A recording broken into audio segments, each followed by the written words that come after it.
Hey guys, what's up? Ruben here. I'm going to start a new thing today called Strike Back Weekly.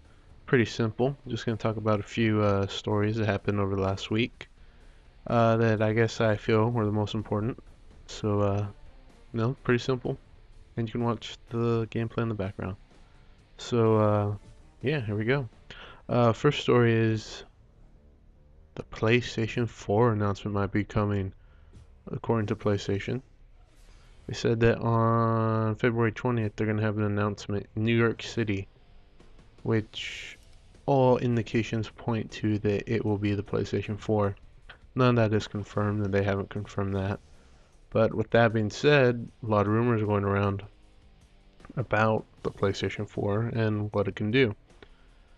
One of the most random things I feel that it's going to do was reported in a report by Edge. I guess that's a magazine somewhere. They state that the PS4 controller will have a share button, which will allow gamers to publish screenshots and videos across the internet.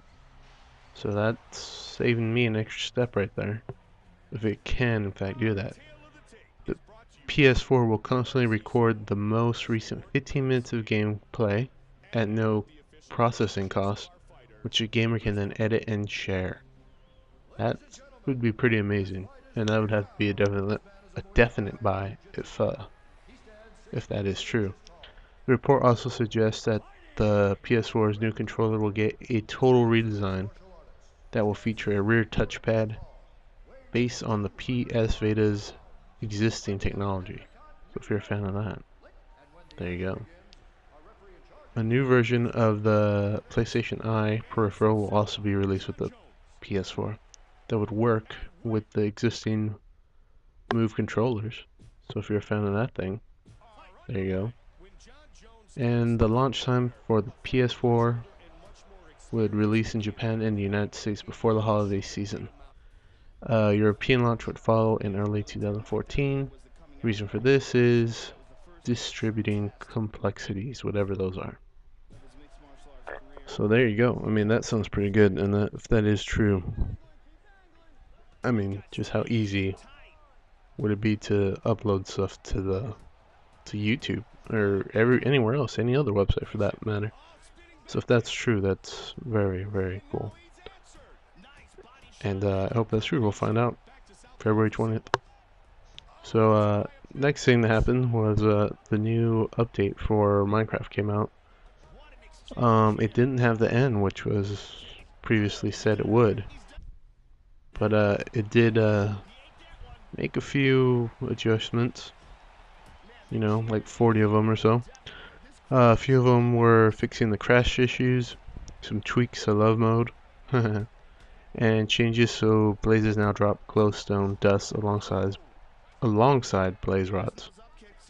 And I have the full list down below in the description if you want to look. The 4J Studios previously said that the update would include the end, but that got pushed back to update 9. I guess further testing needed to be done. So I was going to do a video about that, but I don't really think I need to. All these things are they're not minor, but going to be kind of hard to show you. So I didn't do a video on that. But I am waiting to fight the Ender Dragon. That will be interesting. See how I do that. Alright, and the last story that I felt was important was Resident Evil reboot is possible.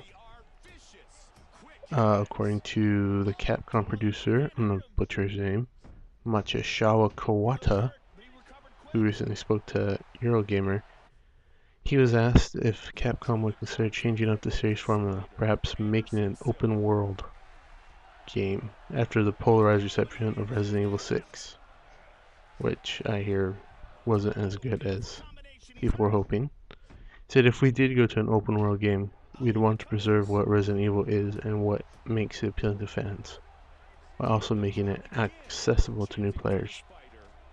I mean, that might be a good idea. And a lot of decisions would have to be taken before something like that is done to the series. But it's something that he added is a possibility.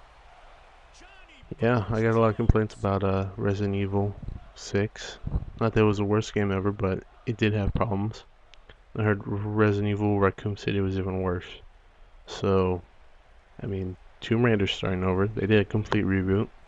Spider-Man did it, of the movie and of the games, and the new game is amazing.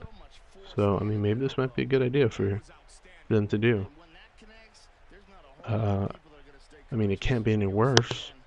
I mean, I guess it could, but probably not. Anyways, guys, there you go. Those are a few stories I felt were important. If you want more news, follow me on Twitter at StrikeBackGames. I got news coming out every day from a few different websites, so you can be informed there. And subscribe to this YouTube channel. I'll put one of these out every week. So I'll see you next week, guys.